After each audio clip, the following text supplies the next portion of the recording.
having fun with the Phrygian major mode.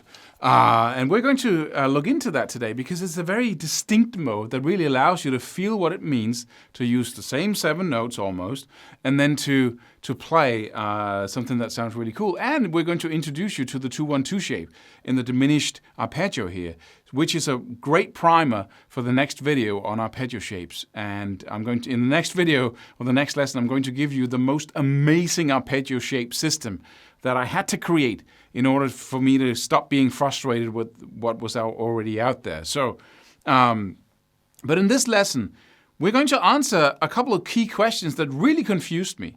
And that is the first one is, if I can play 3 different modes in minor, because the C major scale has the Dorian, it has the Phrygian, and it has the Aeolian mode, or minor scale, somebody call it. And because it was named scales, it really confused me, because then I thought, okay, if I got like a D minor in the background, can I then play the D Dorian?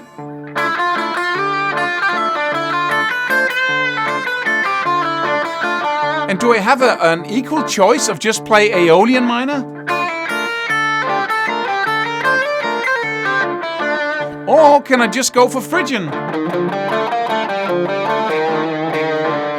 And obviously not, right? Obviously not. You know, if it was my time to solo, I couldn't just use any mode. That's not the point of it. Because remember, let's answer that question first. Remember that a mode is the sound that a scale makes when you play any one of its chords in the background and play the scale on top of that, focusing on the notes of the chord in the background, right? But the scale is the context. And we can't just change the context. Or you can, but that's modulating. Because just think about it. If I play a D minor, right? Like, say, I play a D minor in the background, and I play the C major scale on top of it, focusing on the notes of the chord.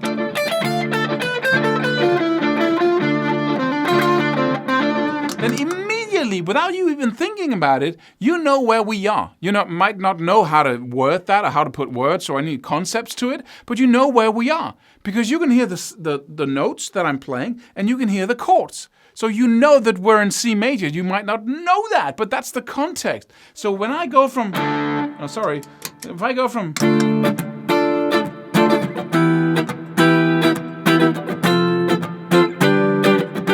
that does not surprise you, because the chords I just played all come from the same notes that I used for improvising.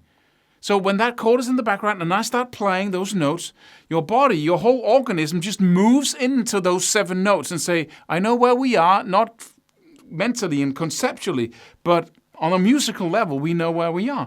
And if you then start playing, okay, let me say I play, that's what you hear when you start, you know. If I play that Dorian mode, all right, and I suddenly shift to Aeolian, you put a demand on me to shift my whole world to another scale, which is the F major scale. Because when I play D Aeolian, it means that Aeolian, D, is the same as the F major scale. So we move the whole porridge, from which we derive everything, the 7 notes, we move that to another place. Boom, there it is. And then, whoa, where are we now? That's why that note suddenly sounds like it's way out, like we tried the last time, right? So when you're in a band and you're playing a song, and you're playing in C major, just to take that key again. So, and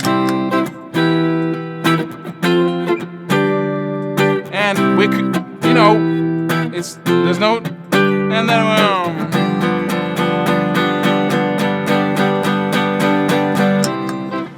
then that's the solo, that chord I played there. Could I play any major mode on top of that? No, because it's the 5th step of C.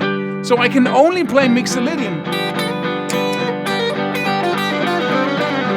Right? I can only play Mixolydian because that's the chord, the 5th chord, and you play the C because that's the context, that's the whole porridge, and then I can only play the C major still, but with an emphasis on the chord notes, right? So it's not like you have 3 different major scales within the C major scale and 3 different minor scales. It doesn't help you to word it like that anyway. So you look for the context and say, what scale do I need to play over that chord? within the context, instead of saying, oh, that's a minor chord. I can use Aeolian, Dorian, I can use minor pentatonic. And no, right? You need to look at what key are we in, what major scale is the foundation, or the minor scale, which is the same thing. And then you extract your chords from that. Okay? So let's look at the Phrygian major mode. And that's such a fun mode to play in. I just played a jam track here that is the E Phrygian major mode.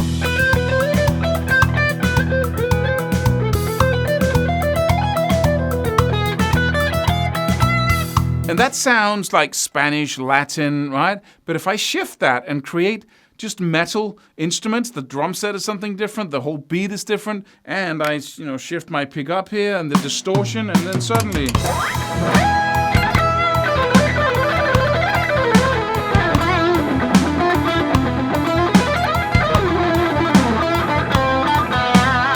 right? Suddenly we're in Sweden, and we're playing neoclassical metal suddenly, right? But I'm doing that by combining the diminished arpeggio with the harmonic minor scale. And this is just to make a point here, because now we've been talking about the major scale and the 7 chords. Well, if you change just one note in the major scale, then some chords within it change as well, right? And just see here, like I'm just going to give you 1 minute of theory here, right? And I'm not going to give you the whole story, because you can go to the YouTube channel and you can look up modes, and there'll be a really long explanation of what the Phrygian major is. I'll give you the short one here. It's not complex. It's just that multi-perspective thing that messes it all up. So if you have the C major scale, that scale is also called the A minor scale, because we can also play in a minor key. But that key doesn't work as well. It's something to do with the chords. So we change the E minor chord, because in the major you got those 3 chords work really well. It's the 1st, the 4th, and the 5th step chords. And it has this within the chord, this little connection here from the 5th chord. Right, that little, and that sounds like an ending. Right, but we don't have that. If we go down and we play a minor key, and the A minor is the parallel key, minor key of C, because it's the same scale. So we can use the same steps here. So if this is number 1, certainly, the A minor, then D minor is number 4, and then E minor will be number 5. 3 minor chords instead of 3 major chords. So suddenly we're in the key of minor. But this connection doesn't sound as good. So we change the E minor chord to a major chord. And then we get our, right, so we go.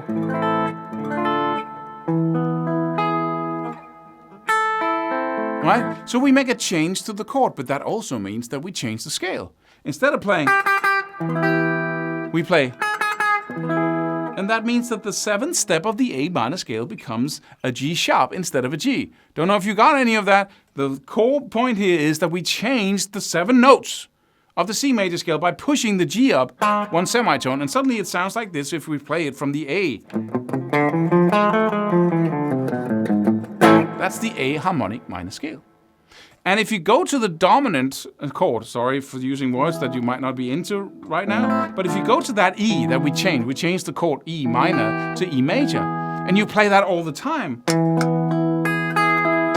and then you play the A harmonic minor, which we just created by pushing that note up to get the E major instead of the E minor, then suddenly,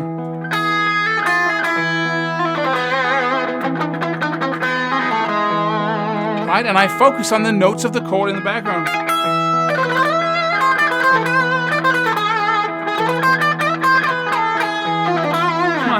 Suddenly we get that distinct Middle Eastern sound, or the doomy, gloomy metal sound, whatever you want to call it, whatever you connect that sound with. And we can use that to play Latin, flamenco-like style.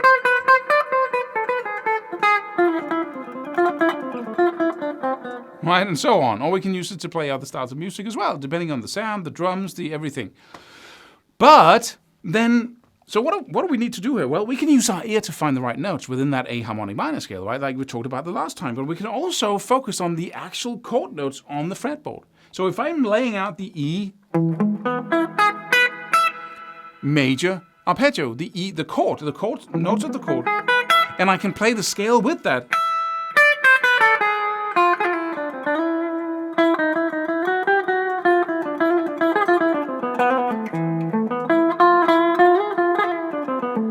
Right?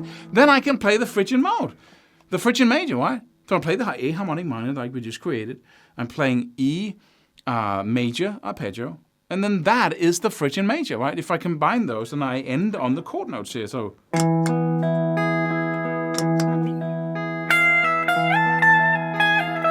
This is the chord note, this is the chord note.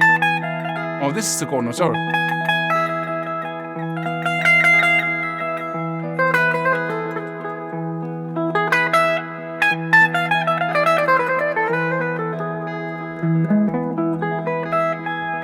This is a chord note.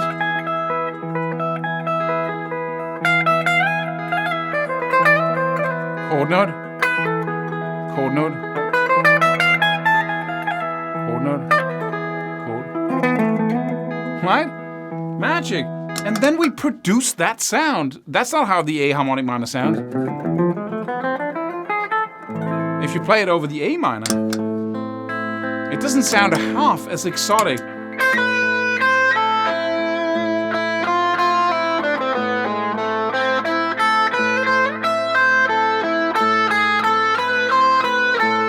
You hear that? It's just A minor with a twist, right? But if I play that E, that dominant,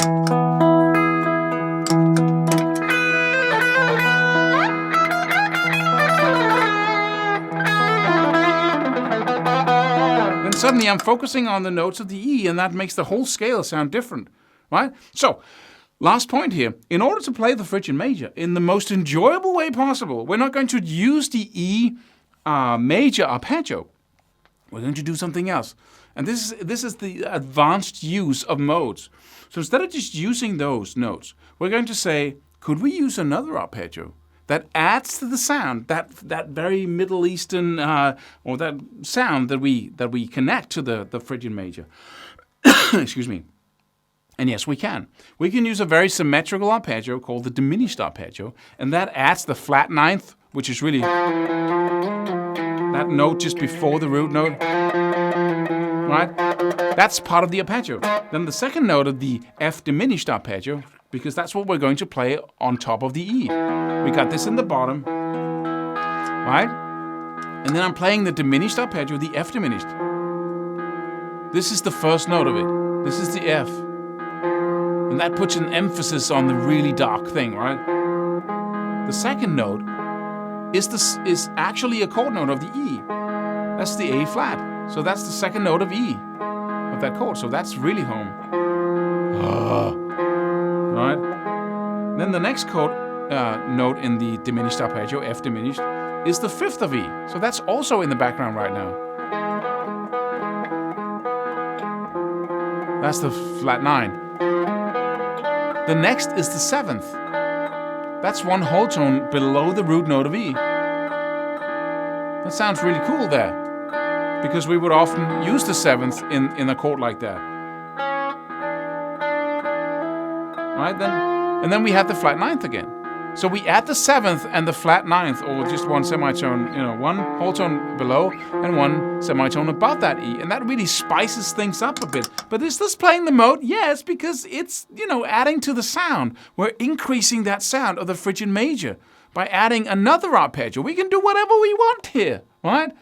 So by using that arpeggio, I tend to focus on the really interesting notes, the really notes with tension here, right? So now I'm not only walking from chord tone to chord tone using the scales, other notes of the scales as passing notes.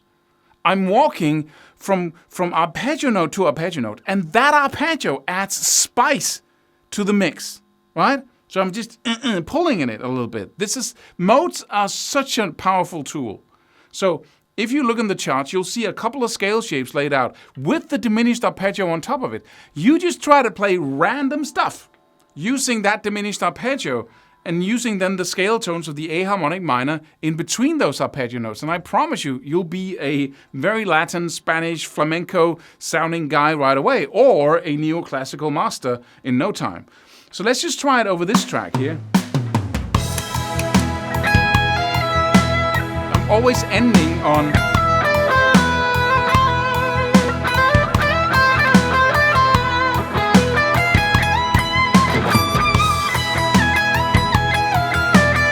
This is just the arpeggio.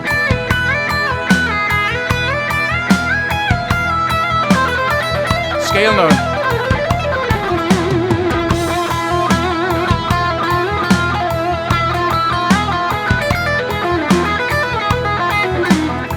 Right?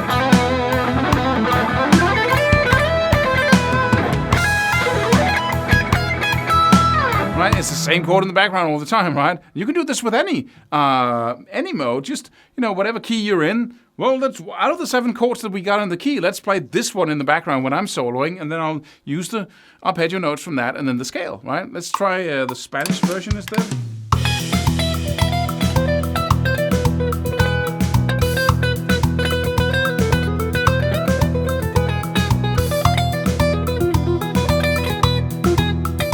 The arpeggio only.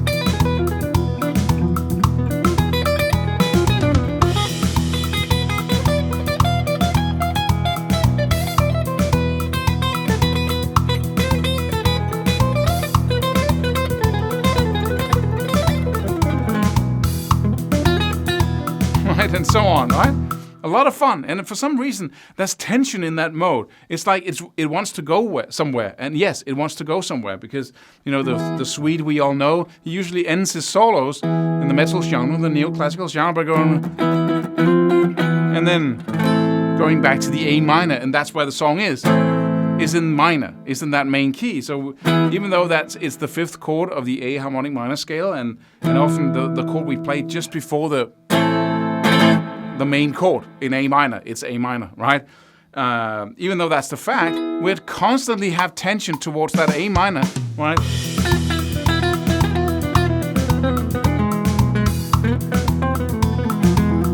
So if I were to end the song, I would go, right? Because that's where it wants to go. So it's constant tension. It's really interesting to play over, and it never gets boring.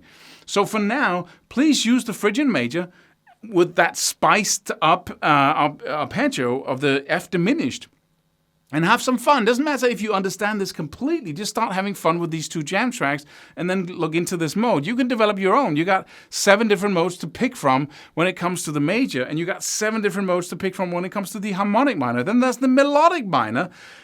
It never ends. Or the double harmonic minor, which you can derive modes for. You can create your own style. There's so many choices. Most people don't use them, but you can.